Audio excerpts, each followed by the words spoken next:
In today's video, I'm going to teach you how to layer and arrange images in Google Slides. If you've ever had two pictures overlap in the wrong order or a shape hiding your photo, this quick lesson will show you exactly how to control what sits in front and what goes behind, so your slide looks polished and intentional. We'll start in a fresh Google Slides file. Open Google Slides and head into a blank presentation. You'll typically see it labeled as an untitled presentation.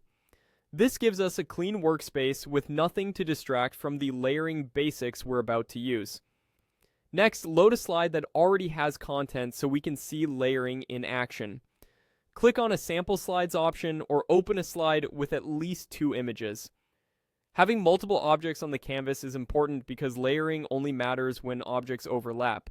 If you only see one picture, quickly add another image or shape so there's something to stack behind it. Now pick the first image you want to move in the stack and right-click directly on it. Right-clicking opens a contextual menu that contains layout and arrangement tools specifically for the object you selected.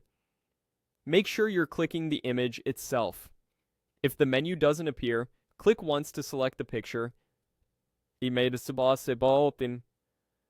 Then try right-clicking again. You'll know it's selected when you see a blue bounding box with handles around it. In the menu that appears, look for the option labeled Order. This is the control center for stacking in Google Slides. Order tells slides how to arrange the selected object relative to everything else on the slide. When you hover over it, you'll see commands that either push the item backward or pull it forward in the stack. Choose Send to Back. This places the selected image behind every other object on the slide in one move. You should see the picture slip behind the other images or shapes immediately. If it looks like it disappeared, don't worry. It's simply sitting underneath something else. You can drag the top object slightly to confirm the image is still there, or click the background and then reselect the image to continue refining your layout. A quick note for clarity: Send to Back moves the object all the way behind everything.